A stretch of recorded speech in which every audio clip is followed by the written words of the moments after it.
Matthysse has designs on being the man in the 140-pound weight class, the heaviest hitter at 140 pounds, the highest knockout ratio of anyone in the top 20, while Mike Dallas Jr. happy to be here, but he wants to blow up the apple cart in the 140-pound weight class. He feels this opportunity came for a reason. And again, dedicating the fight to his deceased father, we are underway, scheduled for 12 rounds in the junior welterweight division. Dallas coming out, pumping that jab. He needs to show that speed, but he's got to stay smart. Mike Dallas Jr. in the silver with red trim, while Lucas Matthysse in the black with white trim. Matthysse has accrued 10 first-round knockouts, while Dallas Jr. has a total of 8 wins by way of KO. And yet, Matthysse is known, as he's gotten into these upper echelon fights, as a little bit of a slow starter. And Dallas said to us, I've got to bank some early rounds.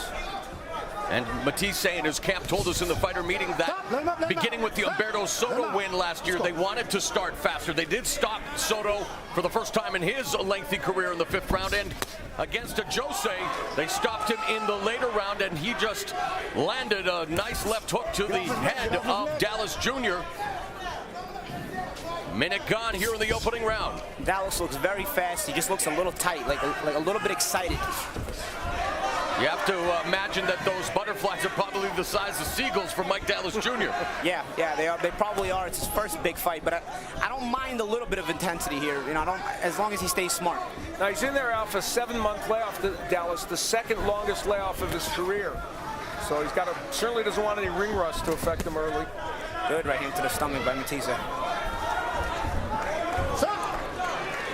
Interesting there, Dallas got stuck in the corner. What was the first thing he did? To hold. Good idea. Smart, good observation, Al. I was just going to say that. Well, must be right if you were going to say it.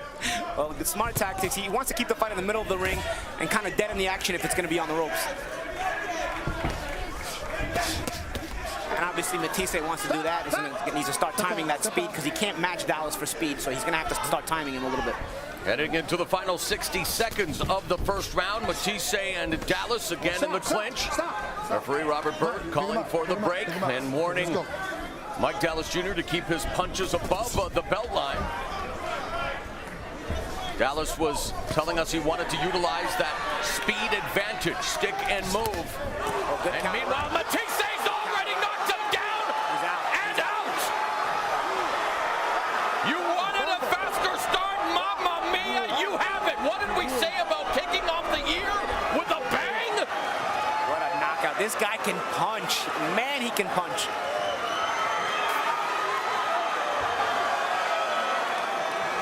An immediate medical attention for Mike Dallas Jr.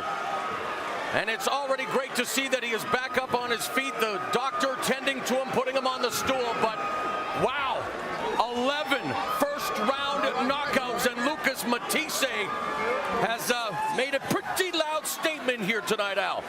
When he can hit you, he can hurt you. We mentioned 19 knockdowns in the last 8 fights. Now you can make that 20 in the last 9 fights. And this knockdown was more than just a knockdown. Yeah, he made a statement tonight, guys. He's lobbying for that shot at Danny Garcia.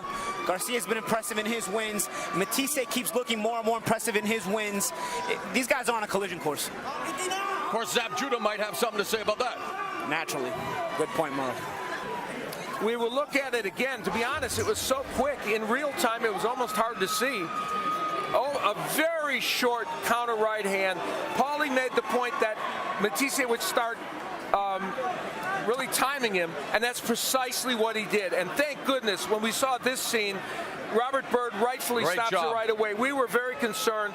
Luckily, Mike Dallas Jr. was able to get up. We'll see it again. Paulie's a very short punch. Yeah, short counter right hand. It seemed like that was the only shot that landed clean. He's out cold. It's a good thing he didn't get hit again, because he was out cold before he hit the ground. And Matthysse actually threw 2 more punches that luckily they didn't land clean. A extreme slow motion look, and you'll get even a better view. He's already out here. Yeah, that's the point at which he's already gone, and you're right. Thankfully, there was nothing else that landed, but Zab Judah, a very interested observer in this. Well, Zab knows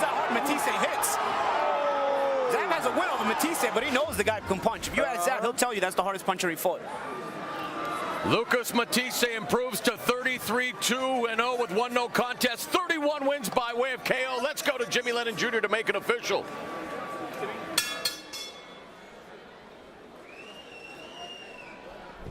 Ladies and gentlemen, we have the time of 2 minutes, 26 seconds in round number 1. He is the winner by way of knockout and still the WBC interim super lightweight world champion, Lucas Matthysse.